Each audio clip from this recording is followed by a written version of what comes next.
नमस्कार। सत्य संवादमा म यहाँहरूलाई हार्दिक स्वागत गर्दछु। जीवराम भण्डारी। आज यहाँहरू सामुने उपस्थित हुनुहुन्छ सुरेन्द्र पाण्डे। उहाँ नेकपा एमालेका स्थायी समिति सदस्य हुनुहुन्छ, प्रतिनिधि सभा सदस्य, पूर्व मन्त्री। अनुभवले पनि खारिएको सुरेन्द्र पाण्डेसँग आज म नेकपा एमालेमा अब हुन्छ के, सुरेन्द्र पाण्डे सहित पार्टीको दुवै समूहको 10 सदस्यीय कार्यदलले एउटा प्रयत्न गर्यो। 10 बुँदे प्रस्ताव पनि प्रस्तुत गर्यो। तर त्यो प्रस्ताव घटनाक्रमले हेर्दा के देखा पर्छ भने त्यो निष्फल सिद्ध भयो। अन्ततोगत्वा नेकपा एमाले त्यो डिलमा उभिएको छ। सामान्य रूपमा हेर्दा अब यो पार्टी फुट्यो, आम मानिसले बुझ्ने यसरी बुझ्नु थालेका छन्।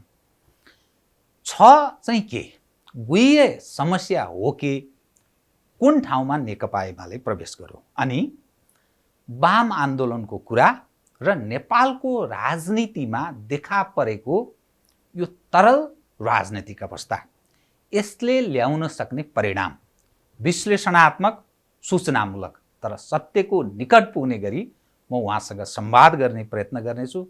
सर्वप्रथम म उहाँलाई स्वागत गर्छु। स्वागत छ यहाँलाई। धन्यवाद। अब म कहाँबाट सुरु गरेँ भने तपाईहरूले एउटा प्रयत्न गर्नुभयो, नेकपा एमालेलाई विभाजनबाट रोक्ने प्रयत्न गर्नुभयो।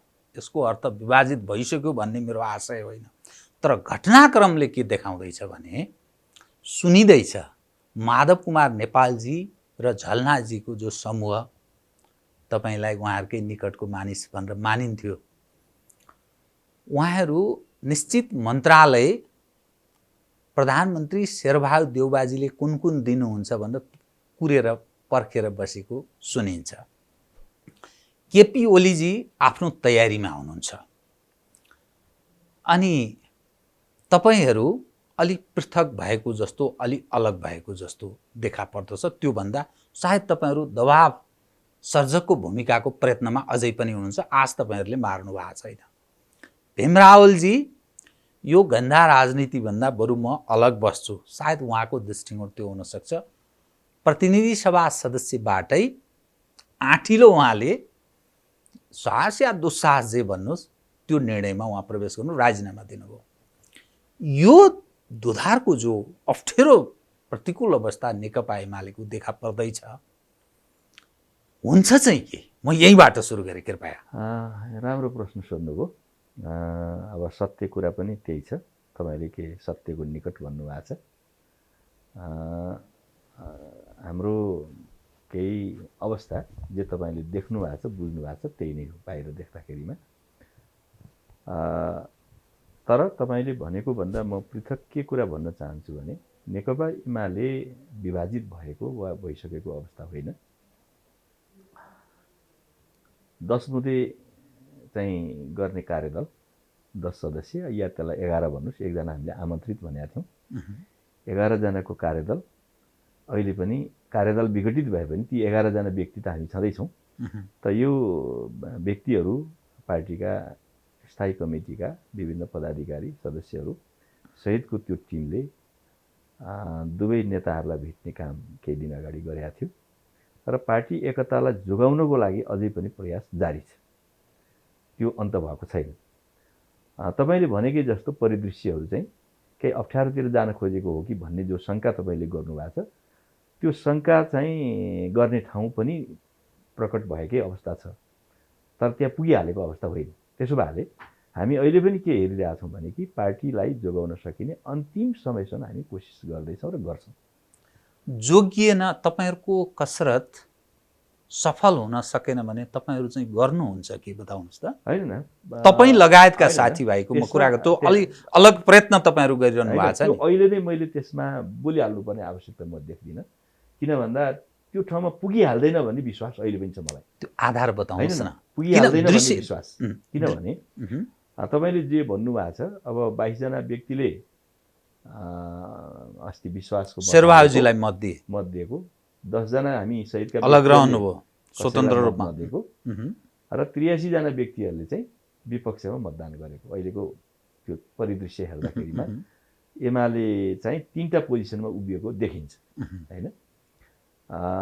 यो आफैमा पनि एउटा नेकपा एमालेको निम्ति ज्यादै दुःखद ज्यादै विशिष्ट एउटा चाहिँ क्षण हो, विशिष्ट परिघटना पनि हो।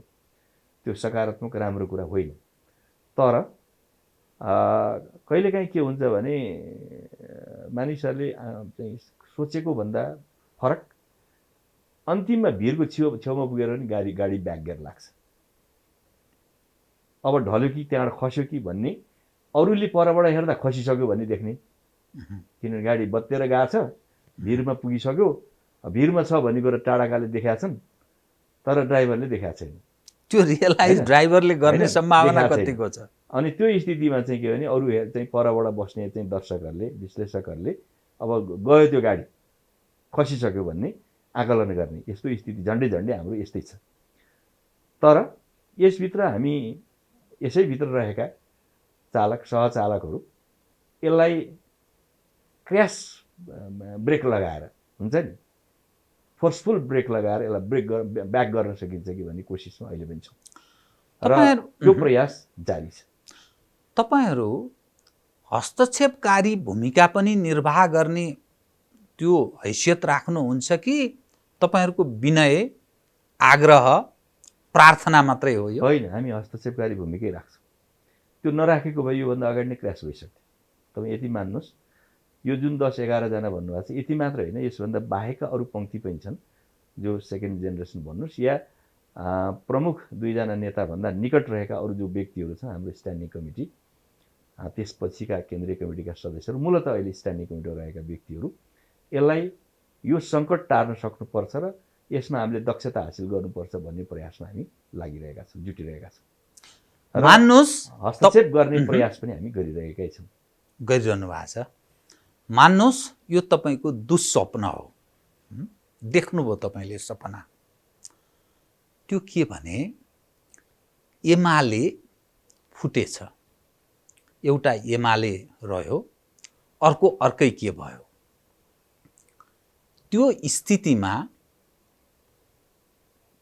कुन अवस्थामा नेपालको वाम आन्दोलन प्रवेश गर्छ र तपाईहरू चाहिँ कहाँ उभिनु होला? होइन, एउटा एक बेलामा एउटा थ्योरी हामी आफैले नेकपा एमाले विभाजित भयो 2054 सालमा। त्यसमा विभाजन गरेर जाने पक्षले एकचोटि के तर्क गर्यो भने कि विभाजन गरेपछि शक्ति आर्जन हुन्छ, शक्ति थपिन्छ। तपाईँ वामदेवजीलाई सम्झँदै हुनुहुन्छ? हजुर, त्यस बेलाको। तर पछि उहाँले के भन्नुभयो भने 4 वर्षपछि पार्टी एकता भयो। एकता हुँदाखेरि मैले शक्ति थपिने त होइन, सामा पनि छोडेर आएँ, ब्याज थपेर ल्याउँछु भनेको थिएँ, सामा पनि छोडेर आएँ, सिपीहरू फर्केर आउनु भएन, सामै छुट्यो भन्नुभएको म सम्झिन्छु। त्यो एकता गरिरहेको बेलामा सायद सभागृहमा उहाँले गरेको भाषण जस्तो लाग्छ मलाई। त्यसो भएले यो विभाजन भयो भने के हुन्छ होला भन्दा विभाजनले नोक्सान त दुवै पक्षलाई हुनु अनिवार्य छ, सबैलाई हुन्छ। तर थपिने कुरा हुन्छ कि हुँदैन भन्दा थपिने होइन, सामै चोट्टा लाग्ने हो कि भन्ने त्यो स्थिति देख्छु म। त्यस हुनाले पनि यो कुरा स्वयं प्रमुख व्यक्तिहरूले पनि यो रियलाइज गर्नुपर्ने आवश्यकता छ, स्थिति छ।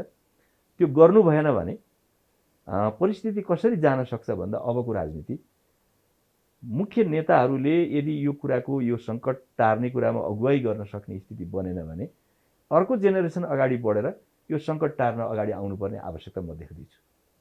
त्यो पक्का तपाईहरू सक्नुहुन्छ अर्थात् दोस्रो पुस्ता अगाडि आउँछ? किनभने समयले त्यसो नगर्ने हो भने सबैको विनाश हुनुभन्दा सर्वनाशभन्दा अर्धनाश ठिक हो भन्छ नि, धर्मशास्त्रहरूमा पनि धेरै वर्णन गरिएको छ। सर्वनाश गर्नुभन्दा अर्धनाश ठिक हो। त्यस हुनाले एउटा परिस्थितिले हामीलाई कहाँनिर पुर्याउन बाध्य हुन्छ भन्दा यदि हामी जोगाउँछौँ, आन्दोलन जोगाउन कटिबद्ध हुने भने एउटा ठोस र एउटा नयाँ अठोट लिनुपर्ने खण्डतिर जान्छ। त्यो एमाले जोसँग रहन्छ त्यसबाट अलग हुनेले चाहिँ पार्टी फुटाएको ठहरिन्छ, त्यसकारण त्यो दुस्साहस नगरून् कसैले भन्ने तपाईँको आशय हो कि के? होइन, मैले के भने चाहे तपाईँले एमाले विभाजन गरेर अर्को भन्नु हिजो माले बन्यो, त्यस्तै कुनै नाम राखौँला होइन, कुनै पक्षले त्यो नाम राख्ला। तर जेसुकै भने पनि एमालेका नेताहरू, एमालेका कार्यकर्ताहरू विभाजित हुँदा त हिजो तिनै मान्छेले गएर एमाले बनाएका छन् चाहिँ विभिन्न ठाउँमा। ती व्यक्ति उभिने बित्तिकै त जेसुकै नाम भयो यो विभाजित भयो भन्ने अर्थ लागिहाल्छ नि। त्यसको नामले गर्छ र सबै कुरा, नामले त गर्ने होइन। तिनै व्यक्तिहरू, तिनै अब इतिहास पनि के दोहोऱ्याउने छन् भन्दा, जस्तो मान्नुहोस् न, हिजो एकचोटि काङ्ग्रेस विभाजित हो, दुवै थरी काङ्ग्रेसले के भन्थ्यो भने बिपी हाम्रो साझा नेता, बिपीको आदर्श भन्ने, बिपीले अगाडि सारेको चिन्तनलाई, बिपीका विचारहरू हाम्रा विचार भन्ने, प्रजातान्त्रिक समाजवाद दुवैका लक्ष्य हुने, इतिहास एउटै हुने, अनि भिन्न पार्टी किन भन्दा त्यसको जस्टिफिकेसन उनीहरूले गर्न सकेनन्। केही समयपछि फेरि फर्केर नेपाली काङ्ग्रेस फेरि एकजुट भयो। हिजो एमाले विभाजित हुँदा पनि यही चिज हो, उही जबज, उही मदन भण्डारी, उही इतिहास, उही कुरा, उही हिजोको झापा आन्दोलन, त्यही इतिहासबाट हामी डोरिएर आएका हौँ भन्दै गएपछि इतिहास अर्को पनि छैन, सिद्धान्त अर्को पनि छैन, नेता अर्का पनि छैनन्। यतिखेर यति बेला मात्रै नेतृत्वमा अलग होला नि, तर इतिहास उही छ भने उही कुरा गरेर नयाँ कुरा बन्छ कि बन्दैन भन्दा बन्ने स्थिति देखिन्न। कि त बिल्कुलै त्यो बाटोबाट फरक, पृथक बाटोमा, पृथक अवधारणामा हिँड्नु पर्यो, पृथक सोचका साथ हिँड्नु पर्यो, र नेतृत्वमा पनि त्यो पृथकता आउनु पर्यो। तब उसले के भन्न सक्छ भने म त्यसबाट पूर्ण रूपले म अलग भएँ भन्न सक्ला। त्यो स्थापित हुन्छ कि हुँदैन त्यो प्रयास पनि नेपालमा भयो। जस्तो विभिन्न दलहरूबाट चाहिँ गएका, मधेसवादी दलमा गएका मान्छेहरूले इतिहास त उनीहरूको कोही नेपाली काङ्ग्रेसका थिए, कोही नेकपा एमालेबाट गएर, या कोही माओवादीबाटै रहेका मान्छेहरू गएर चाहिँ अहिले बनेको जसपा यहाँ आइपुग्यो। यो हाम्रो पृथक दृष्टिकोण हो भने पनि त्यसले एउटा पार्टीको स्वरूप लिन सकिरहेको छैन। कहिले मिलिया जस्तो गर्छ, कहिले फुटिया जस्तो गर्छ, कहिले भइसक्यो अर्को पार्टी भन्ने छ, तपाईँ सुनिरहनु भएको छ। अहिले फेरि विश्वासको मत हाल्ने सिलसिलामा एउटै भयो अरे भन्ने छ, मिलेको कि फुटेको भन्ने स्थिति छैन। किन भन्दा त्यसले पृथक कुरा गर्दाखेरिमा पनि त्यसले एउटा स्थिर एउटा चाहिँ आकार त्यसले लिन सकेको छैन भने यो स्थितिमा पार्टीहरू, त्यसरी नयाँ बनेका पार्टीहरूले कसरी काम गर्छन्, त्यसले नयाँ स्वरूप, नयाँ विश्वास कसरी सिर्जना गर्न सक्छ भन्दा त्यो स्थिति देखा परिसकेको अवस्था म देख्दिनँ। त्यसनाले जेनरल हाम्रो चाहिँ के भने ब्रोडली लेफ्ट जनमत छ, एउटा नेपाली काङ्ग्रेसको जनमत होला। अब केही पूर्व राजा समर्थक, केही राप्रपा आदिका छन्, तिनैको पनि तपाईँ हेर्नुभयो भने कति टुक्रा हुन्छन्, फेरि मिल्छन्, फेरि उही हुन्छन्, उही मतदाता माथिको उनी छिनाझप्टी गर्छन्, नयाँ कुरा केही पाउँदैन। त्यसले कुनै नयाँ एक्सपेन्सन गर्न सकेका पनि छैन, विस्तारको कुरा गर्नुहुन्छ नि छैन, उही घुमिफिरी रुमजाट्टा। भनेपछि के चिज नयाँ हुन्छ भन्ने कुरा त जस्टिफाई गर्नुपर्छ होला नि त। त्यो नगरिकन नयाँपन दिन सकिएला र? हो, यस आधारमा हामी यो जगमा यदि उभिएर चाहिँ सोच्ने हो भने त पार्टी एकता जोगाउनु पर्यो र यो आन्दोलनलाई जोगाउने हो भने त हामी एक ठाउँ उभिनु पर्यो। फेरि केही वर्षपछि सारा खण्डर खाएर दुःख पाएर नोक्सानी झेलेर उही सिङ फकालेर उही पुरानो ठाउँमा फर्किने हो भने किन गर्नु? त्यो त अहिले नै सोच्नु पर्यो नि। त्यो बिन्दु आउनुभन्दा पहिल्यै सोच्नु पर्यो। र मैले यही भनिरहेको छु, जस्तो मान्नुहोस् 1970s चीनमा तेङ स्यापिङलाई चाहिँ कारबाही गरेर यसरी चाहिँ कारबाही गरियो कि उनलाई चाहिँ श्रम शिविरमा पठाइयो। पठाउने मात्रै होइन, चुचे टोपी लगाएर उनलाई चाहिँ त्यस रेड गार्ड भन्थे, तिनले बेजेती गरेर म दलाल हुँ, गद्दार हुँ। अहिले तपाईँको पार्टीमा चलिरहेछ नि एक्लै अर्कालाई लाल गद्दार, आफैलाई लेख्न लगाएर, स्वयं चाहिँ तेङ स्यापिङलाई नै लेख्न लगाएर अनि आफ्नो छातीमा टाँस्न लगाएर बेजिङका सहरमा घिसारे। तर त्यही मान्छे केही वर्षपछि माओको निधनपछि उनी पुनः शक्तिमा आए। माओको निधन पूर्व नै आए र आजको चीनका प्रणेता, चीन निर्माताको रूपमा होइन। भनेपछि इतिहासका चक्रहरू के छ भने यी जम्मै कुरा चाहिँ के भने यो चुच्चे टोपी लाएर, या अहिले तपाईँले अघि प्रसङ्गवश भन्नुभयो कि सडकमा चाहिँ के भने पुतला जलाएर वा केही गरेर यसले कुनै सिर्जना गर्छ र? यो त विध्वंसको कुरा हो नि। यो एउटा नकारात्मक प्रवृत्ति बाहेक केही पनि हो। यो कुनै राजनीतिक प्रवृत्ति हो र? यसले कुनै परिणाम दिने कुरा पनि होइन। यो खालि आवेग र उत्तेजना बाहेक के पनि होइन, त्यसले कुनै परिणाम दिँदैन। जो हुनु त भइसक्यो। अब संयम र धैर्यताका साथ यसको समीक्षा गर्ने, विगतका आउँदा दिनको मार्केट चित्र कोर्ने, त्यसमा जति धेरै हामीले संयमता राख्न सक्दछौँ, नेतृत्वले जति संयमता राख्न सक्छ उसको जित हुन्छ। त्यो गर्न सकेन भने यसको विनाश भने सबभन्दा ठुलो यसको परिणाम भोग्ने पनि प्रमुख व्यक्तिहरूकै हुन्छ, त्यसपछि अरूको पनि हुन्छ। कम्युनिस्टहरू त्यस हदसम्म पनि कठोर हुन सक्छन् भन्ने तपाईँले एउटा दैनिकको सवाल कता कता कोट्याउनु भयो कि तपाईँलाई खास गरी मिडियाले कसरी चित्रित गर्यो भने झलनाथ माधव पक्षको भनेर समूह त्यसरी बारम्बार दोहोऱ्यायो, आम मानिसले पनि त्यसरी बुझे, कार्यकर्ताले नि सायद त्यसरी बुझेका थिए। अब तपाईँ अहिलेको यो पछिल्लो नेकपा एमालेको राजनीतिक अवस्थामा तपाईँ चाहिँ कुन पक्षको? होइन, त्यसरी चिन्नु सामान्य अवस्था हिजोको एउटा स्थितिको परिणाम हो, त्यसमा मैले अन्यथा म ठान्दिनँ। म आफै मै हुने हुन त म सुरेन्द्र पाण्डे नै हुनु। कस्तो लाग्छ तपाईँलाई फलाना पक्षको मानिस म आफै हुने? यद्यपि त्यो किन त्यसो भने होलान् भन्दा म हिजो माधव अध्यक्ष, म महासचिव भएर त्यो प्यानलबाट म उठेँ होइन। म एकदम सानो मतले मार्जिनल होइन, मार्जिनल सपोर्ट। अब त्यो पार्टीभित्रको प्यानल र चुनावको एउटा स्थितिले के गर्यो भने हामीलाई पक्षधरता देखाइदियो। एउटा सार्प डिभिजन, एउटा पक्ष ओलीजी ईश्वर पोखरेल सहितको प्यानल भयो, यतातिर माधव हामी सहितको एउटा प्यानल भयो। त्यो प्यानलको एउटा एक प्रकारको डिभिजन कायमै हुँदा त्यो मनस्थिति मन बाँडिएकै अवस्थामा हाम्रो पार्टी एकता भयो, नेकपा बन्यो, माओवादीसँग एकता भयो। यो पूर्व समस्या सल्भ नहुँदै यो एकता भएको हुनाले के भने त्यो समस्या नै क्यारी अन भएर कहाँ आयो? त्यो पार्टीमा आयो। सुरुमा अब प्रचण्डजी र चाहिँ ओलीजीसँग निकटता हबनबी बढी भयो, यो पक्ष अलिकति साइड लागेको जस्तो भयो। तर यो आफैमा पनि एउटा प्यारलल समानान्तर शक्ति थियो। इतिहासको हिसाबले, यसको भूमिकाको हिसाबले, मत पाएको हिसाबले, जनसमर्थन सबै हिसाबले, पदाधिकारीको हिसाबले चाहिँ हेर्नुभयो भने पनि करिब करिब हामी समानान्तर हिसाबले नै बराबरीको जस्तो स्थितिमा हामी आएका थियौँ। यसलाई नेग्लेक्ट गर्ने जुन खालको प्रयास भयो, परिणाम के भने त्यसले बिग्रिँदै गयो पार्टी। किनभने यहाँ कस्तो रहेछ भने मैले यसो हेर्छु कि नेपालमा तपाईँ हिस्ट्रीलाई हेर्नुहुन्छ भने जज गर्दा तपाईँ अन्त गर्छु कसैलाई हटाउँछु कि हटाउँछु, समाप्त पार्छु कि समाप्त पार्छु भने कोही पनि टिक्नेवाला छैन, जतिसुकै बलियो छु भन्ने ठाने पनि। पृथ्वीनारायणले राज्य एकीकरण गरे, सत्तामा आउने बित्तिकै उनका भाइहरूको कलह भयो, भाइलाई देश निकाला गरे। परिणाम त त्यहाँबाट सुरु भएको कलहले के गर्यो? सत्ता राणाहरूले कब्जा गरे। एक प्रकारको कब्जै थियो। राजा शाहहरू चाहिँ राजा थिए, सत्ता कसको हातमा थियो? राणाको हातमा थियो। जब राणाको हातमा राणाहरू कलह गर्न थाले, त्यो सत्ता पनि गयो। यता जनता आन्दोलनमा आए एउटा पक्ष हो, तर उनीहरूको कलहको भूमिका त्यत्तिकै छ। पञ्चायत आयो, पञ्चायतभित्रको पनि त्यही विग्रह थियो, दरबारभित्रको कलह हुँदा हुँदा त्यो अगाडि बढ्दै गएपछि श्रीमान वीरेन्द्रले छोडेर हिँडे, उसलाई निकालियो। त्यो अगाडि बढ्दै गयो भने त दरबार हत्याकाण्ड भयो। अब राजतन्त्रको औचित्य आफै सक्यो भने त्यसको समाप्ति चाहिँ आफैले खोज्यो, बाहिरबाट खोज्दै होइन। बाहिर त चाहिरहेका थिए, त्यो आफैले पनि जस्टिफाई गर्न सकेन। हिजो कङ्ग्रेसभित्र तपाईँ हेर्नुहुन्छ भने त्यसपछि बहुदल आएपछि कङ्ग्रेसभित्रको कलह त्यही 36 र 74 गर्दै गएपछि एक प्रकारले पनि पर्मानेन्ट डिभिजनमा गयो। गिरिजाले म शासन गर्छु भने उनले पनि सकेनन्।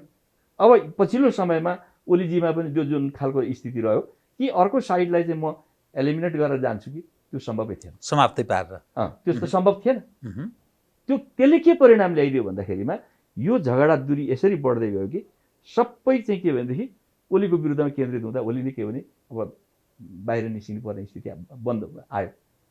त्यसो हुनाले यसबाट हामीले लेसन पाठ के सिक्ने हो भन्दा कि तपाईँ एकोमोडेसन गर्नुहोस्, सहमति र आफ्ना कमजोरीलाई पनि आफ्ना कुरालाई पनि स्पेस भनौँ न, विचार गरेर सबैलाई तपाईँले स्पेस मिलाउनु सक्नुहोस्, तपाईँ चलाउनुहुन्छ पार्टी पनि देश पनि। घर त चल्दैन बाबा, अन्डरस्ट्यान्डिङ गर्नु भएन भने, अलि हुर्केका छोराछोरीलाई तपाईँले उसको कुरा मान्नु भएन भने चल्छ? नभए तँसँग बस्दिनँ, म छुट्टै बस्छु भन्छ, भन्दैनन् भने अनि एउटा पार्टी चल्न सक्छ। त्यसो हुँदा कतिपय मान्छेलाई कतिपय बेला लाग्न सक्छ कि म शक्ति भए बेला जम्मै गर्छु। शक्ति भने त लिमिटेड कुरा र यो असीमित समयको लागि हुँदैन। त्यो न असीमित हुन्छ न असीमित समयको लागि प्राप्त हुन्छ। शक्ति र धन दुईटै कुरा यस्तै हो। शक्ति र धन भन्ने कुरा त्यो असीमित रूपमा कहिले पनि रहँदैन, त्यो सीमित हो। त्यसलाई ठिक ढङ्गले बुझ्न सक्यो भने उसले त्यसलाई त्यसको बढोत्तरी गर्न सक्छ। त्यसले बुझ्न सकेन भने त्यो पनि गुमाउँछ। त हामीले देश विदेश पार्टी समाज व्यक्ति यी जम्मै देखे जानेको बुझेको कुरा अनुभवले सिकाएको कुरा यही हो। आफ्नै कारणले क्रमशः गुमाउँदै गएको तपाईँहरूलाई त्यो आभास भएको छ। तपाईँको अहिले सारमा कुरा सुन्दा तपाईँको अहिले पनि भगीरथ प्रयत्न के देखिन्छ भने सहमति कायम गरौँ, समझदारी गरौँ, पार्टीलाई एकीकृत ढङ्गले अगाडि बढाउँ। त्यो एकीकृत हुने, एक ठाउँमा उभिने त्यो सूत्र बताउनुहोस् त। पार्टीको महाधिवेशनबाट निर्वाचित हुनुहुन्छ केपी ओलीजी, उहाँसँग पराजित हुनुहुन्छ माधव कुमार नेपालजी। ओलीजीले के छोड्नुपर्ने, माधवजीले के पाउनुपर्ने, त्यो सूत्र पनि केही पल्याउनु भएको छ भने सुनाउँ न। होइन, यसो हो, जस्तो तपाईँले ओलीजीले महाधिवेशन जितेको भन्नुभयो, जितेको उहाँले 71 मा, कतिको लागि जिते? 5 वर्षलाई। त्यो लेजिटिमेसी गइसक्यो। 5 वर्ष सिद्धियो नि। चुनाव जितेपछि त 5 वर्ष पाउँछ सरकारको, संसदको पनि आयु 5 वर्ष हुन्छ। हामी अहिलेको संविधानले के भन्छ भने पार्टीहरू पनि 5-5 वर्षमा अधिवेशन गरेको हुनुपर्छ, नत्र उसको वैधता समाप्त हुन्छ। छैन? संविधानमै छ नि। निश्चय।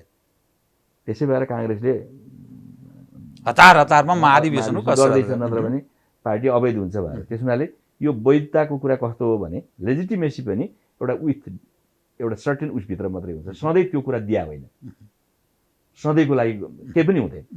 त्यो मैले अघि नै भने नि, लिमिटेड अवधिको लागि हो। धन र चाहिँ शक्ति दुईटै कुरा चाहिँ लिमिटेड उसको हुन्छ।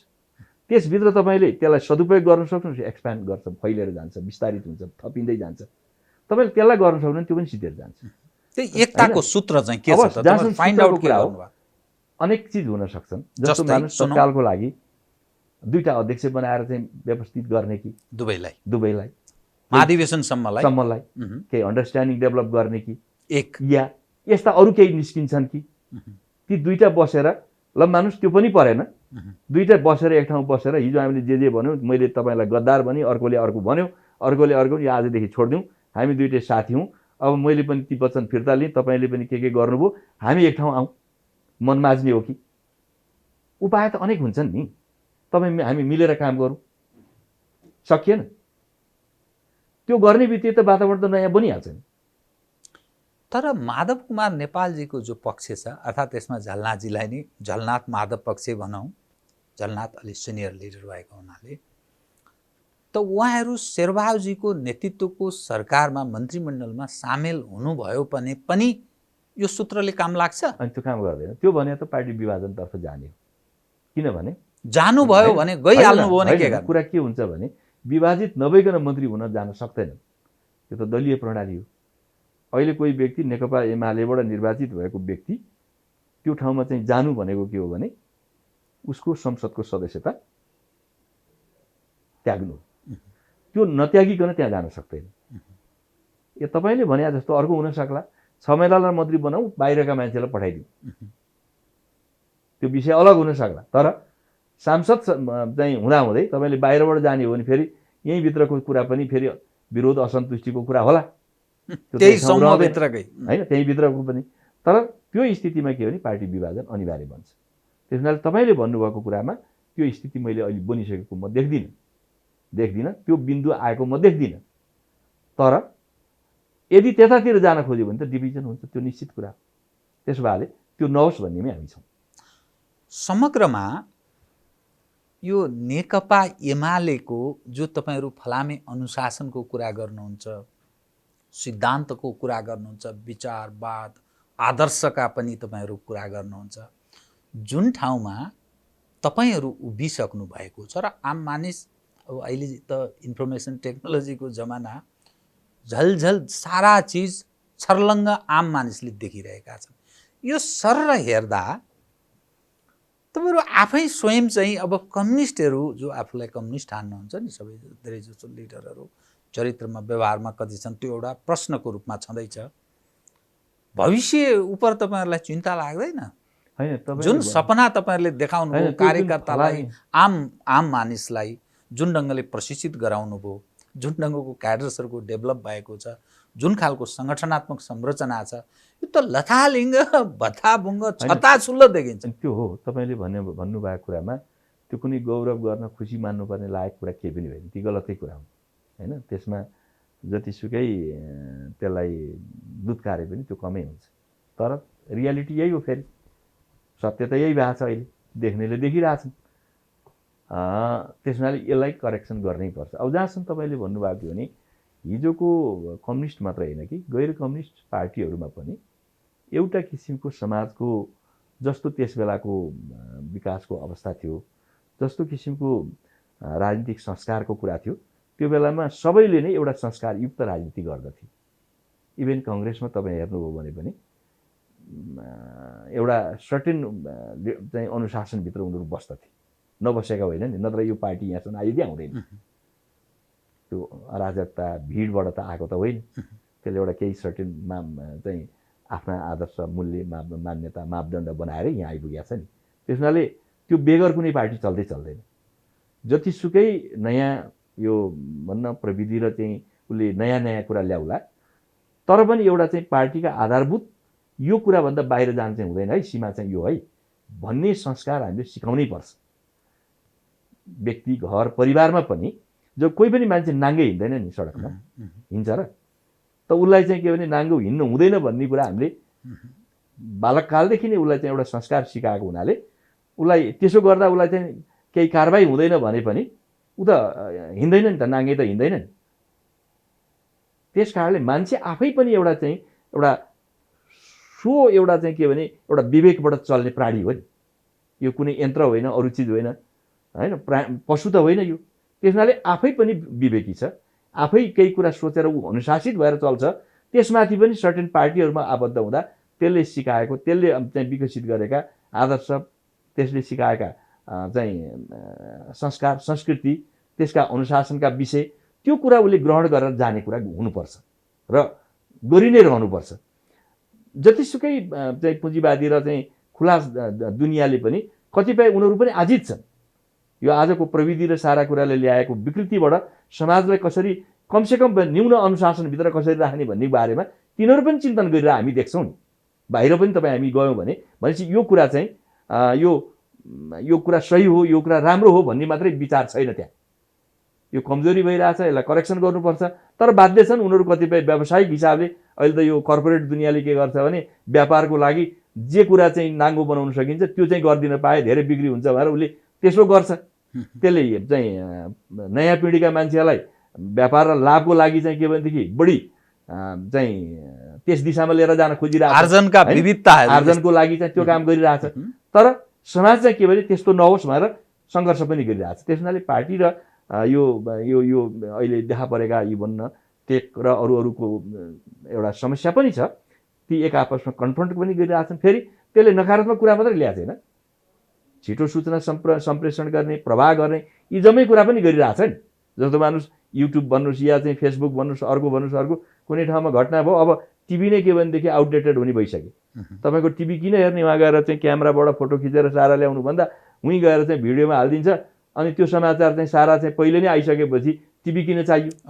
यो चिज पनि आइरहेछ। यसले टेक्नोलोजीले कतिपय अब्सोलेट गरिरहेछ। त्यस हुनाले पार्टीहरू सञ्चालन गर्ने विधि पनि कतिपय अब्सोलेट भइसके, पुराना भइसके। त्यसमा नयाँपन ल्याउनु पर्ने, नयाँ तरिका डेभलप गर्नुपर्ने खाँचो पनि छ। त्यो नगरेर पनि अलिकति हामीलाई त्यस्तो भइरहेछ। किनभने नेतृत्व चाहिँ छिटो छिटो अपडेट नभएर यस्तो चिज आउँदैछ, यो आउँदा चाहिँ पुराना यो छोड्ने, यो कुरा नयाँ चाहिँ एक्सेप्ट गर्ने, नयाँ यो चाहिँ कुरा चाहिँ लिनु हुँदैन, यति मात्रै लिनुपर्छ भन्ने नेतृत्वमा चाहिँ त्यो कुशलता भएन भने त त्यो खुला हुँदै जान्छ। इन्फर्मेसन टेक्नोलोजीको जुन युग छ र 21औं सदीको जो महत्त्व छ, सायद त्यसलाई बुझ्ने, त्यो ल्याकत राख्ने नेतृत्वको अभावको पनि तपाईँले सायद सङ्केत गर्नुभयो। दुई विषय अलिक स्पष्ट पारिदिनु पर्ला, किनभने यो दर्शकका लागि न्याय गर्नुपर्छ। तपाईँ जतिको मानिसले तपाईँको जुन अकण्टक विश्वास छ नि, झलनाथ माधव पक्षका मानिसहरू देउबा नेतृत्वको सरकारमा सामेल हुँदैनन्। यदि भए भने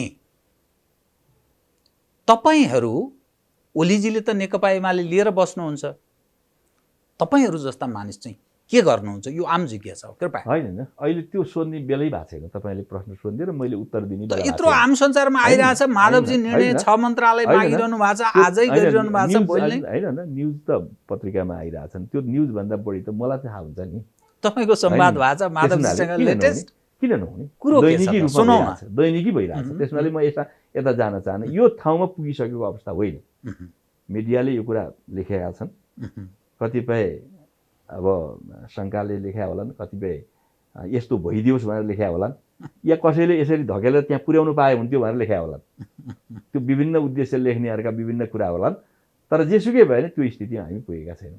हामी छलफल गरिरहेका छौँ र अहिले पनि पार्टीलाई मिलाउन सकिन्छ कि भन्ने कोसिसमा हामी छौँ। यसमा हस्तक्षेप गर्नुपर्छ र हस्तक्षेपकारी रोल चाहिँ अब अर्को जेनेरेसनले खेल्नुपर्छ, नत्र भने यो सबै बर्बादीको बाटोमा जान्छ। यो कुराको रियलाइजेसन हामीले गरेर यसमा सक्रियतापूर्वक हस्तक्षेप गर्न सक्दा यो रोकिन्छ भन्ने हामीलाई अहिले पनि आशा छ, विश्वास छ। तर यो कहिलेसम्म बताइदिनुहोस् होइन, त, धेरै किनभने जाँदैन। यो होइन, तरल धेरै जुन जाँदैन। अवस्था म छ, तपाईँलाई भनौँ यो विदिन 1 विक भित्रै हामीले एउटा चाहिँ छिनोफानो गर्नुपर्छ। म तपाईँलाई एक हप्ता भित्रमा यो छिनोफानो हुन्छ नेकपा एमालेको? होइन, मेजर कुरामा छिनोफानो गर्नुपर्छ, हुन्छ भन्ने लाग्छ मलाई। त्यसका अलिकति कतातर्फ मोडिएला, कसरी एकता होला, के छोडेर या के पाएर भन्ने यो त अहिले बताइदिनु। तत्काल त्यसको भन्न सकिँदैन। त्यो त डायलग गरेपछि तपाईँले यो छोड्नु पर्यो, कुरा एउटाले एउटा निकाल्ला, त्यसमा तपाईँले यति चाहिँ छोड्नुहोस्, अर्कोले फेरि यो कुरा गर्ला, त्यो तपाईँले यति चाहिँ छोड्नुहोस् भन्नु पर्ला। यो अहिले नै कुरा सबै हुँदैन, किन भन्दा बनी बनाऊ फर्मुला हुँदैन कुनै पनि कुराको। तपाईँले जो सोध्नु भएको छ बनी बनाऊ त हुँदैन।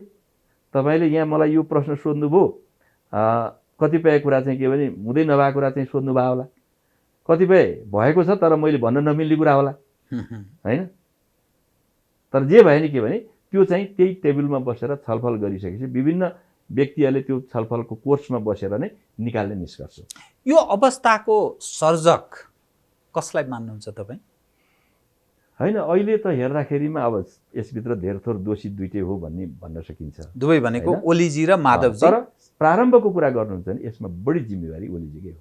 र अहिले पनि मेजरली के भन्छु भने पार्टीको अध्यक्षको हिसाबले, प्रधानमन्त्रीको जिम्मेवारीमा बसेको, त्यो कुर्सीमा बसेको हिसाबले, हिजो पार्टी एकता गर्दा प्रमुख भूमिका खेलेको व्यक्तिको हिसाबले पार्टी मिलाउने, होइन, सरकार मिलाउने, सबै मिलाउने प्रमुख जिम्मेवारी प्रमुख व्यक्तिको हुन्छ। हिजो माधव नेपाल भएको बेला माधवको दोष के अरे जिम्मेवारी माधवको टाउकोमा जान्थ्यो। 54 सालमा पार्टी विभाजन हुँदा वामदेवले विभाजन गरेको वामदेवको एउटा पक्ष होला, तर दोष माधव नेपाललाई जान्छ नि। कसको बेलामा विभाजित हो? माधव नेपालको बेलामा विभाजित हो। एक बेलामा चाहिँ यो 74 मा पार्टी एकता गर्दाखेरिमा 75 मा पार्टी एकता गर्दा 74 मा मिलेर चाहिँ चुनावी उसमा जाँदा कसलाई श्रेय जान्थ्यो? ओलीजीलाई जान्थ्यो। ओली प्रमुख भएको बेलामा चाहिँ पार्टीको चाहिँ के भने माओवादीसँग चाहिँ सहकार्यको सहमति भयो, पछि पार्टी एकता भयो। तपाईँ देखिरहनु भएको थियो, कोही मान्छेले कल्पना गर्थे त्यस बेला यी दुईटा यस्ता फरक धारका, एउटाले चाहिँ एउटा डाँडामा बसेर ओलीले त्यो चाहिँ उग्रवादी प्रचण्ड भन्ने र उतातिर त्यो चाहिँ ओली दक्षिणपन्थी भएर गाली गरागर गरेको बेलामा एकता भयो, होइन? मान्छेले कल्पना गरेका थिए, कसैले कसैले गरेका थिएन। त्यसमाले त्यसको श्रेय पनि उहाँहरूलाई नै जान्छ। त्यस मानेमा प्रमुख व्यक्ति यसको जिम्मेवारी प्रमुख जिम्मेवारीभित्र पर्छ। तर राजनीति त्यो विजेताको इतिहास बढी लेखिन्छ र जो जिता वो सिकन्दर भन्छ नि। जुन ठाउँमा नेकपा एमालेको अवस्था छ, घटनाक्रम हेर्दा प्रतिस्पर्धा तपाईहरूको अर्थात् कम्युनिस्ट हौँ भन्नेहरूको काङ्ग्रेससँग छ। दृश्य कस्तो देखा पर्छ भने काङ्ग्रेस र कम्युनिस्ट मिलेर जाउन त जो दुई शक्ति मात्रै पछिल्लो राजनीतिक परिवर्तन पश्चात नेपालको राजनीतिमा बलियो शक्ति भनेको कम्युनिस्ट र काङ्ग्रेस। योसँग अरूले त्यति प्रतिस्पर्धा गरेको मान्ने आधार कमजोर छ।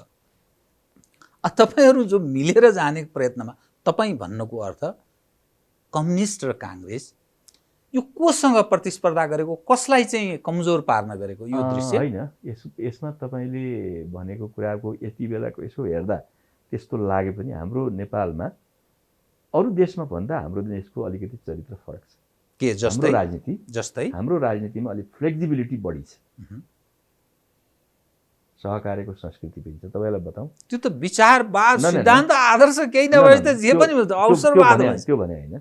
64 सालमा चाहिँ हामीले संविधान सभाको लागि संविधान सभाको चुनाव गरिसकेपछि एउटा कालखण्डमा हामी धेरैसँग मिलेर सरकार बनायौँ।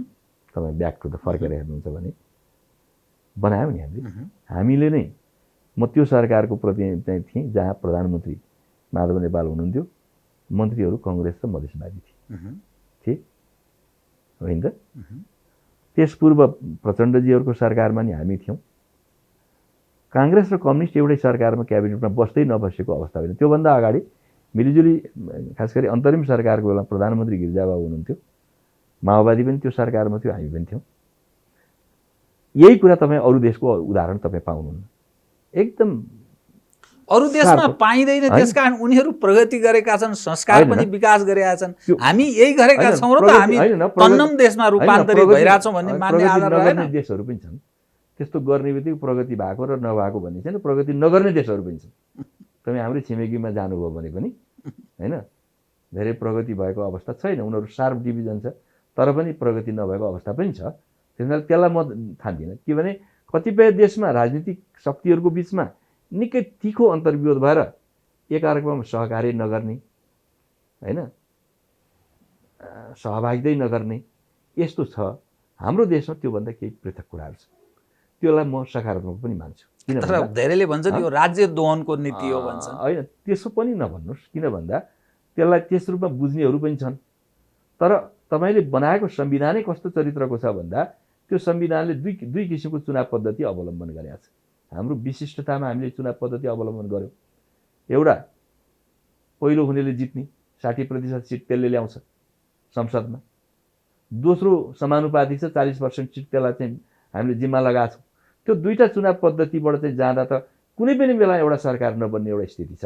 अनि यो प्र्याक्टिकल छ यो संविधान? अब तपाईँको विचार सुन्न खोजेँ। होइन, मैले चाहिँ यो इम्प्र्याक्टिकल छ भन्ने म ठान्दिनँ। म तपाईँलाई भनौँ, जहाँ अस्थिरता निरन्तर कायम रहने भयो, यो हविगत देशको छ। तपाईँले एउटा नेपालमा एक खालको मान्छेहरूमा हिजोको परिस्थिति थियो कि भनेर व्याख्या गर्ने मान्छेहरू पनि छन्। तर म के देख्दछु भने त्यसो होइन। तपाईँलाई बताउँ, नेपालको राजनीतिको पूर्व पृष्ठभूमि हेर्नुहोस्। लिच्छवीहरूले काठमाडौँदेखि जुम्ला जितेका थिए, तर त्यो पछि लिच्छवी राज्य डिसइन्टिग्रेट छरपष्ट भयो। किन एक्लैले यहाँबाट शासन गर्न सक्दैन थियो, बिचबिचमा विभिन्न मान्छेहरूलाई चाहिँ काजी मुखियाहरू विभिन्न राखिए, सामन्तहरू तोकिए, ती सामन्त आफै राजा भए, छरपष्ट भए। जुम्लाका खस मल्लहरूले काठमाडौँसम्म चाहिँ जितेका थिए, पाटन उनीहरूले नाम राख्यो। जुम्ली भाषामा चाहिँ पाटन भन्नाले सम्म मैदानी भाग हुन्छ, माडौँ भने मन्दिर हुन्छ। काठमाडौँ उनीहरूले नाम राख्यो, काठको मन्दिर होइन। त्यो पनि छरपष्ट भयो, त्यसले त्यसलाई बोक्न सकेन। सेन राज्यहरू पाल्पादेखि विराटनगरसम्म विस्तार गरेका थिए, त्यो पनि छिन्न भिन्न भयो। काठमाडौँ उपत्यकामा चाहिँ मल्ल राज्यहरू थिए, पछि भाइ अंश लाएर 6 वटा भयो। पछि पृथ्वीनारायणले राज्य एकीकरण गरे, अघि नै मैले भनिहालेँ त्यहाँभित्रको कला। लिच्छवी कालमा जिल्लालाई द्रङ भन्थ्यो, मल्ल कालमा चाहिँ विषय भन्थ्यो, शाहकालमा आइसकेपछि जिल्ला भनियो। सुरुमा चाहिँ के भनेदेखि 36 जिल्ला थियो, पछि 18 सालमा आइपुग्दा त्यो 35 जिल्ला थियो। 14 अञ्चल 75 जिल्ला बनाइयो, 4 विकास क्षेत्र 5 विकास क्षेत्र बनाइयो। किन भन्दा पावर चाहिँ कसरी चाहिँ के भनेदेखि मा चाहिँ सहभागी गराउने, शक्तिलाई कसरी शक्तिमा पार्टिसिपेसन गराउने। यो पार्टिसिपेसनको सिद्धान्तलाई, पार्टिसिपेसनलाई व्यावहारिक रूपले मिलाउन नसक्दाखेरिमा एकपछि अर्का व्यवस्थाहरू टुक्रिँदै र भत्किँदै गए। त्यसैले तपाईँले के नबुझ्नुहोस् भने यो प्रणालीको कारणले चाहिँ यो चाहिँ भत्केको बिग्रिएको हो आज होइन।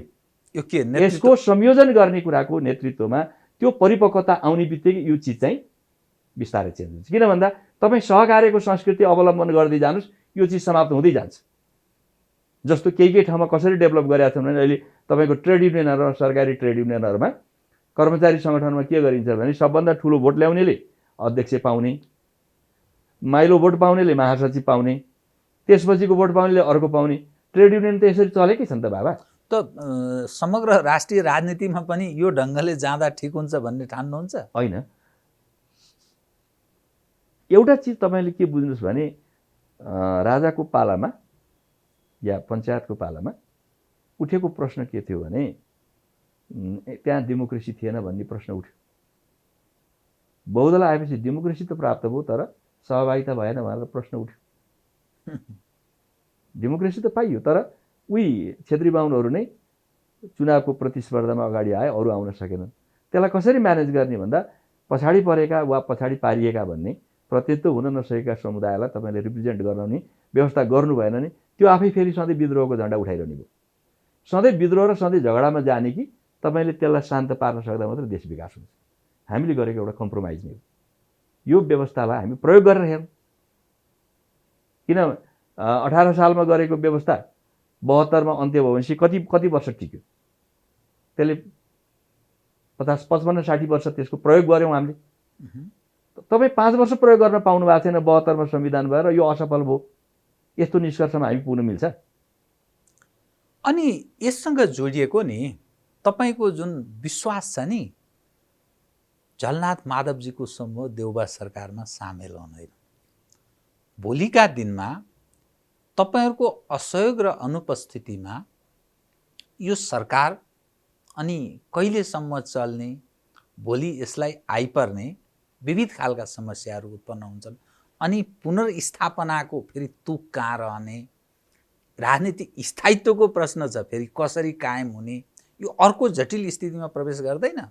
जुन संरचना जुन ढङ्गले यसलाई बहुमत प्राप्त भनेको जस्तो हुन पनि सक्छ। यसमा अब अलिकति परिपक्वता आउने हो भने त्यसले नयाँ स्वरूप ग्रहण गर्न पनि सक्छ, राष्ट्रिय सरकारको स्वरूप लिन सक्छ। राजनीतिक दल नेताहरूको बिचमा एउटा नयाँ उचाइबाट छलफल सुरु भयो भने त्यो सम्भावनालाई तपाईँ इन्कार गर्न सक्नुहुन्न। म त्यो पनि देख्छु। त्यो सम्भावना छ। राष्ट्रिय अस्वीकार त के पोलिटिक्समा के चाहिँ कुरा असम्भव केही हुँदैन राजनीतिमा। यो संसद दुई चोटि विघटन हुन्छ, फेरि पुनर्बहाली हुन्छ, यस प्रकृतिको परिस्थिति आउँछ भनेर कसैले सोचेको थियो र? अर्को विकल्पैमा जान सक्दैन। नयाँ बहुमत हुने सम्भावनै छैन भने होइन र? संसदै रहँदैन भने होइन र? निक्ल्यो नि त, नयाँ कुरा आएको छ। जे कारणले, सही तरिकाले होस् गलत तरिकाले होस्, त्यस्तो त भयो। त्यस हुनाले म पोलिटिक्समा असम्भव कुरा देख्दिनँ। त्यो राष्ट्रिय सहमतिको जो सरकारको एउटा फरक खालको दृश्यको जो कल्पना गर्दै हुनुहुन्छ, त्यो गैर कम्युनिस्टको नेतृत्वमा कि कम्युनिस्टकै नेतृत्वको तपाईँ कुरा गर्नुहुन्छ? अनि त्यसमा मैले अहिले नेतृत्व को भन्ने मैले प्रश्न गरिनँ। बुझ्नु भएन? तपाईँले सोध्नु भएको यही हुनुपर्छ भन्नुभएको त होइन होला। तपाईँले जहाँसम्म पार्लियामेन्टको चाहिँ के भने कन्टिन्युटीको प्रश्न गर्दाखेरिमा मैले त्यसको उत्तर दिएको हुँ। संसदको निरन्तरता र फुल अवधि बाँच्छ कि बाँच्दैन संसद भन्दा अप्सनहरू धेरै छन्। त्यसलाई जोगाउनको लागि यस्ता प्रक्रियाहरू हुन सक्छन्, प्रयोगहरू हुन सक्छन्।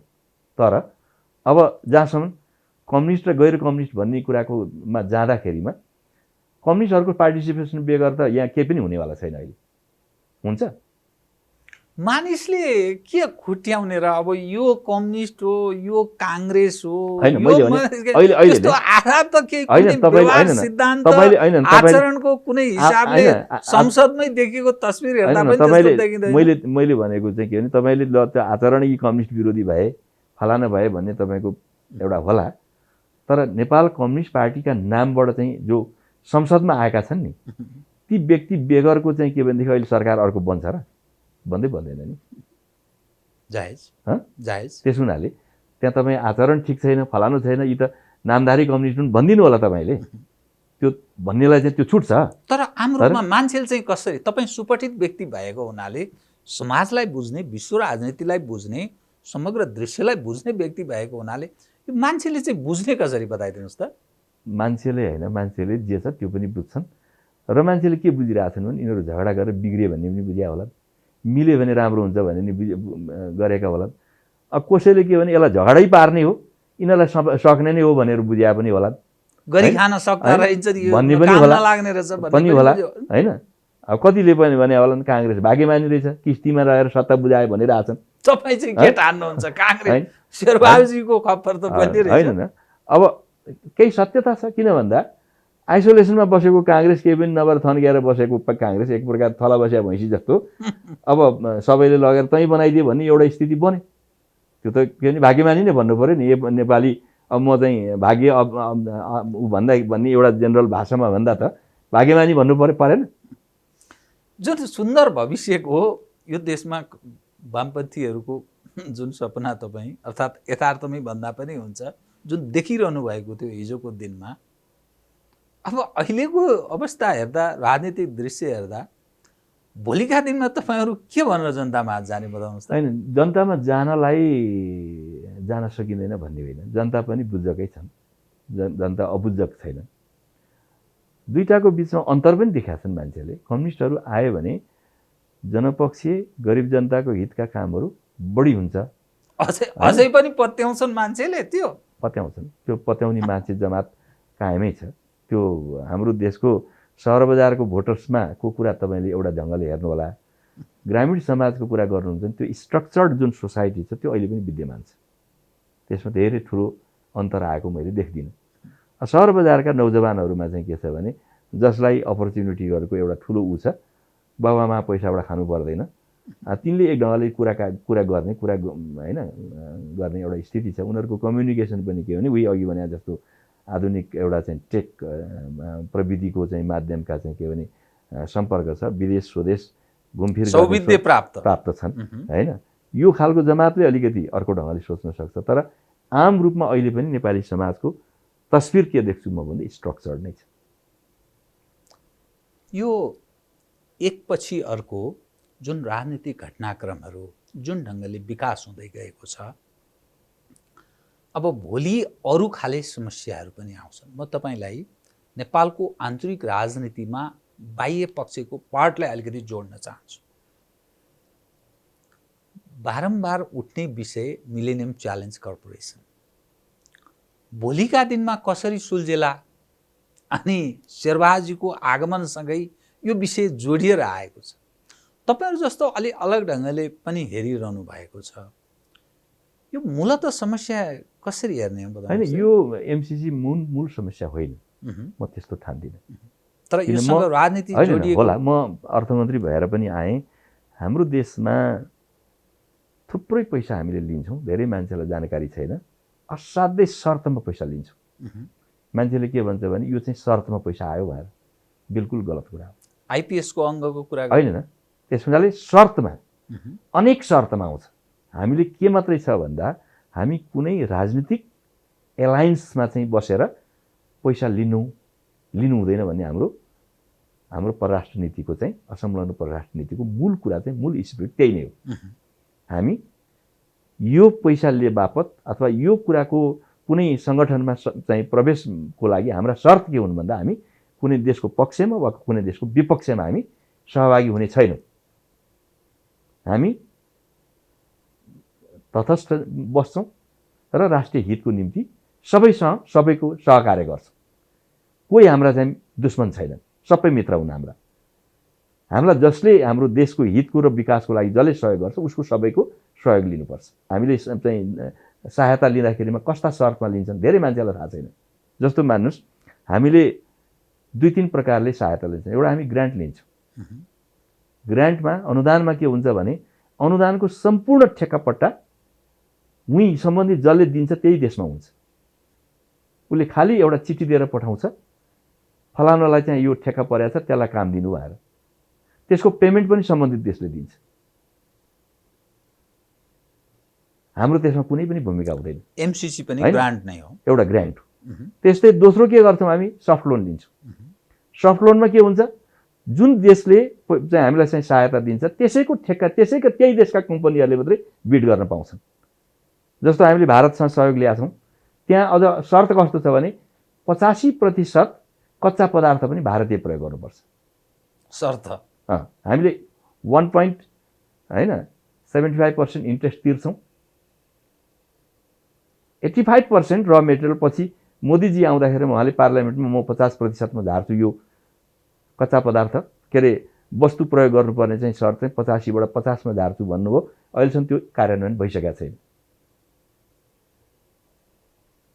चीनबाट हामीले पैसा लिन्छौँ, उसले पनि के गर्छ, उसकै मात्रै ठेकेदारले चाहिँ बिड गर्न पाउँछ। अब उनीहरूको बिचमा कार्टेलिङ भयो भनेदेखि हामी अर्को कुनै उपाय नै छैन। कार्टेलिङ गरेर चाहिँ दर रेट बढायो भने हामी उसैलाई दिन बाध्य हुन्छौँ।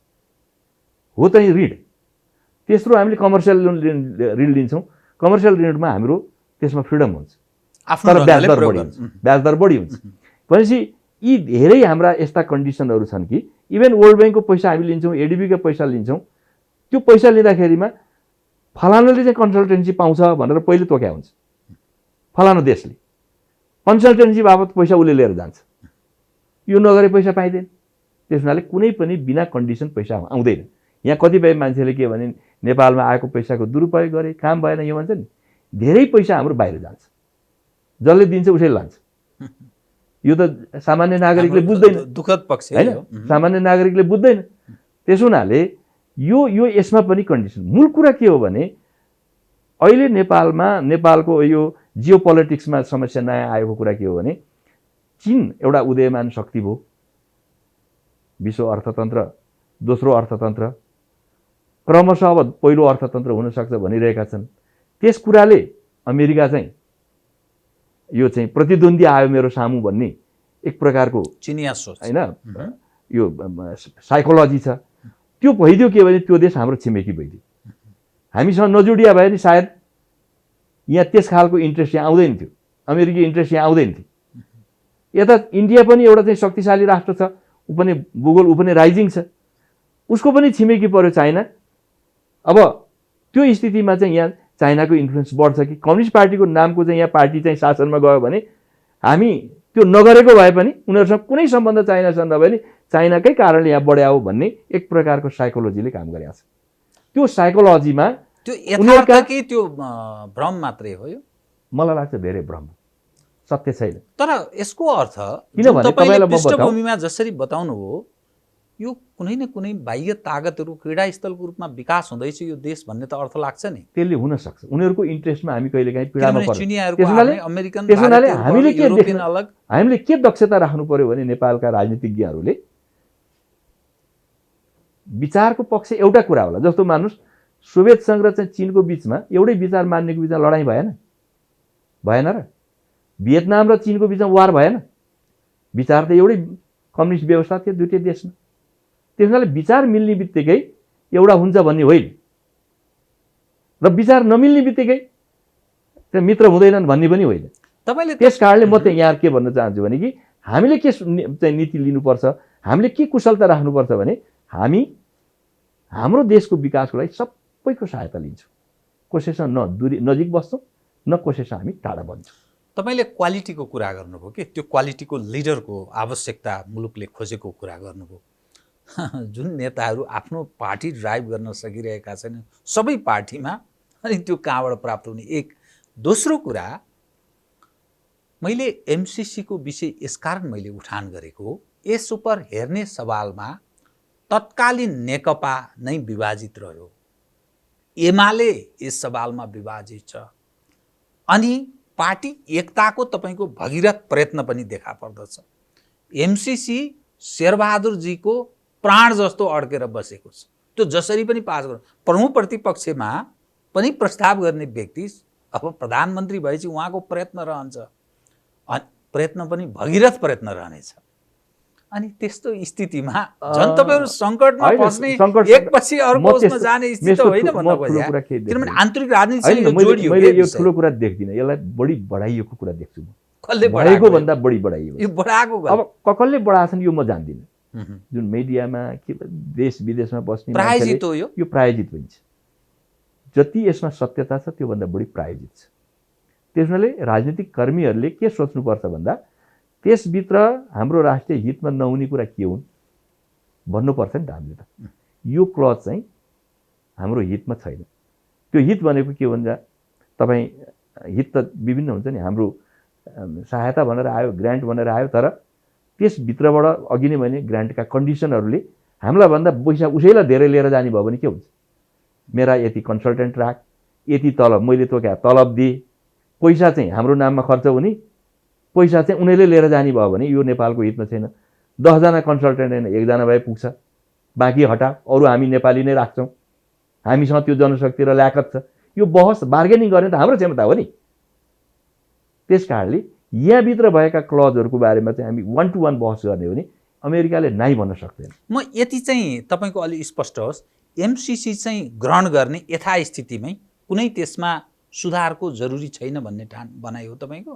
त्यसो पनि भनिनँ मैले एक्ज्याक्टली त्यसका सबै डिटेल क्लजहरू पढाएको छैन म त्यसको आइबन सरी इमानदारीपूर्वक मैले भन्छु किन भन्दा त्यो जति बेला जरुरी हुन्छ सरोकार हुन्छ त्यो बेला गरौँला किनभने म जस्तो यो सडकका चाहिँ हल्लाको पछाडि यो सत्य र असत्य भएर म त्यो गर्ने मान्छे पनि होइन म एउटा अर्थशास्त्रको विद्यार्थी हुँ अर्थमन्त्री भएको मान्छे हुँ यसबाट यति लाभ र यति हानि हुन्छ भन्ने कुराको किटानी कुरा गर्नुपर्छ सेन्टिमेन्ट भावना या उत्तेजनामा जानु हुँदैन हाम्रो देशमा कस्तो छ भने भारतसँगको सम्बन्धको कुनै कुरा गर्यो भने पनि यो भारत परस्त भनिदिन्छ तपाईँले नेपालको यो छिमेकमा बसेर भारतसँग तपाईँले लेनदेनको के कुरामा भारतसँग हाम्रो सम्झौता हुँदैन जस्तो हाम्रो भूगोल हाम्रो सार्वभौम सत्ता हाम्रो राष्ट्रियतामाथि कुनै कम्प्रोमाइज हुँदैन तर कुनै पनि विषय कम्प्रोमाइजै नभइकन छिमेकीसँग सम्बन्ध चल्छ लेनदेन हुन्छ कि हुँदैन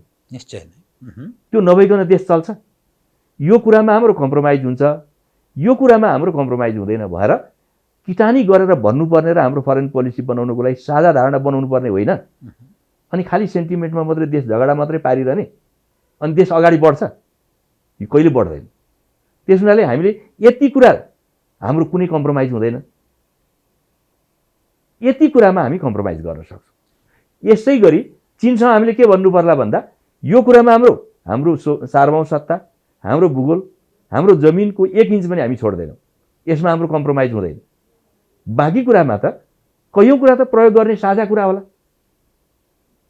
उसले हामीलाई बाटो दिने हामीले उसलाई बाटो दिने यहाँबाट जाने उसलाई पनि लाभ हुने हामीलाई पनि लाभ हुने यस्ता कति चिज हुँदैन यो चाहिँ थुनेर राख्ने चिज हो र होइन त्यस हुनाले यस्ता कयौँ कुराहरू के हुन्छन् भने केही चिज हाम्रा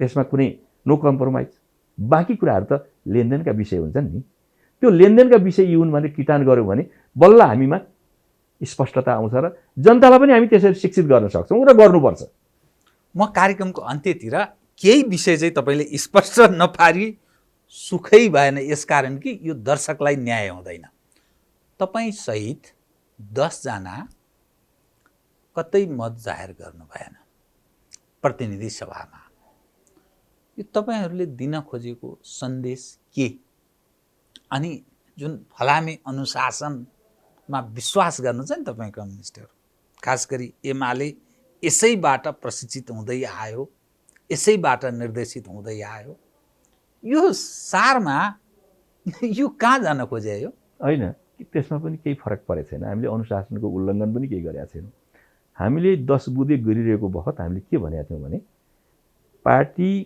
यो अदालतको फैसलाभन्दा अगाडिसम्म हाम्रो कुरा एउटा छ अदालतको फैसला पछिको अवस्थामा पार्टीले जे निर्णय गर्छ हामी सामूहिक रूपले पार्टीको निर्णयलाई मानेर जान्छौँ अनि मानेको देखियो त अनि तर हाम्रो पार्टीको एकताको प्रक्रिया हामीले टुङ्ग्याइसकेको छैनौँ अहिले पनि बुझ्नु भएन त्यो स्थिति बाँकी छ बाँकी भएर नै यो कुरा गर्दैछु म हामी तपाईँले मलाई सोधेका प्रश्नले पनि बाँकी छ भन्ने त प्रश्न छ हामी त्यो कसरी चाहिँ यसलाई टुङ्ग्याउने भनेर पनि लागिरहेछौँ त्यो स्थितिमा हामीले के सोच्यौँ भने हामी कार्यदलमा पनि छौँ पार्टीको एकता पनि गर्नु छ त एकता गर्नको लागि हामी चाहिँ तटस्थ बसौँ र दुवै पक्षका मान्छेहरूलाई हामीले कुराकानी गरौँ त्यो हाम्रो स्ट्रेन्थ हुन्छ हामी नै एउटा वा अर्को पक्षमा बाँडियौँ भने त्यसले फेरि हाम्रो कुरा चाहिँ त ऊ पक्षको मान्छेसँग खालि कुरा गर्न मात्रै आएको होस् तेरो के विश्वास गर्ने भन्ने स्थिति हुन्छ त्यस हुनाले हामीले यो कुरालाई ध्यानमा राखेर एउटा विथ ड्यू रेस्पोन्सिबिलिटी जिम्मेवारी बोधका साथ हामी तटस्थ बसौँ र पार्टीलाई एकताबद्ध बनाऊँ